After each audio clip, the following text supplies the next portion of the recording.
At long last, Cyberpunk 2077 has been released, and it's safe to say that things have been a little problematic.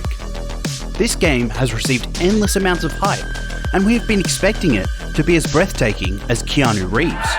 You're breathtaking! You're all breathtaking! So, is it worth picking up?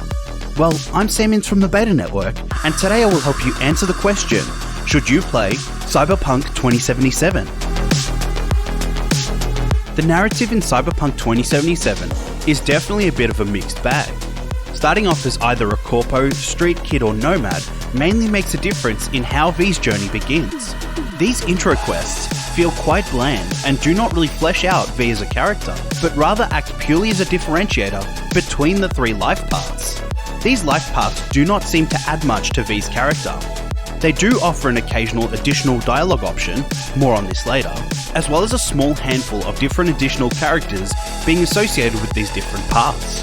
After completing this intro sequence, V meets Jackie, a merc on the lookout for big scores. This is where the main story begins. One big issue with the early game is the 6-month time skip in which the game throws you into a cutscene filled with a montage of Jackie and V's adventures. After this, you are expected to take for granted that Jackie is now basically V's best friend, and honestly, this just feels forced. It also does not help that these adventures seem more interesting than the quests that you get stuck with after the cutscene ends. However, if you don't mind time skips, then this probably won't bother you nearly as much as it did me. The game is broken up into multiple streams of main quests. The best of these is easily the Johnny Silverhand questline.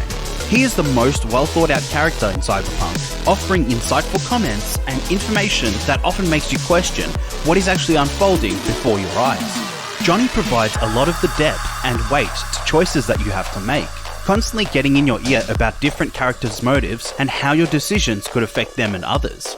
These moments often tend to be the most entertaining also, as Johnny sometimes acts like your moral compass, whereas other times, he just doesn't seem to care at all about your decisions. The dialogue in Cyberpunk tends to either be interesting, with your choices having a decent bearing on how the narrative will progress, or absolutely dull, with your choices having no bearing on the outcome of a situation. This dialogue is all mixed together, seemingly at random, leaving you to wonder which dialogue choices will bear consequences and which can just be thrown aside and not worried about at all. How about you go first? Hand over your wallet. Nice and easy.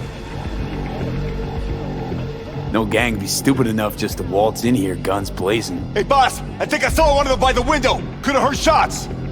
They probably heard you too. Remember, they're trained to detect any kind of disturbance. I told you we should have gotten a coast view. Quiet, gawk piece of. It is understandable that for a story of this magnitude, it would be very difficult to dramatically change the outcome based on certain dialogue options. However, it would have been really interesting for there to be a bit more variance in outcomes, especially considering the time and effort that went into the creation and scripting of all these dialogue options. If you have been enjoying this video, why not hit that subscribe button and click on the notification bell so that you never miss an upload. It'll definitely be worth it. Similar to the story, the gameplay is a little inconsistent, especially during combat. The weightiness of the firearms feels great, with weapons that encourage you to experiment with the various guns at your disposal. However, the melee combat feels tacked on, as if it were a last-minute inclusion. Whilst it does work on a technical level, it is often better to avoid if you have other combat options available. This is quite disappointing, especially because the design of the melee weapons look incredible. Stealth is also an option at times if you are looking to avoid a firefight, but just like the melee combat, it does feel a little clunky. The main use of the stealth mechanic seems to be just to give you time to hack certain objects in the environment as part of preparation for a shootout. And whilst hacking is a viable tool, it often feels like too much of a time investment to be worthwhile. You can often just go in guns blazing to complete objectives quicker anyway. Body mods and upgrades are a key part to facing the increasing threats that lie around the city. For the most part, these body mods do make a difference to the gameplay, even if only slightly. Many of the modifications work as stat boosters or to provide V with special abilities. They don't really alter the gameplay to a massive amount, but do help with health boosts, extra carry space, and sometimes targeting assistance for certain weapons. The world of Cyberpunk 2077 looks absolutely stunning. Exploring Night City is definitely one of the most gripping parts of the game.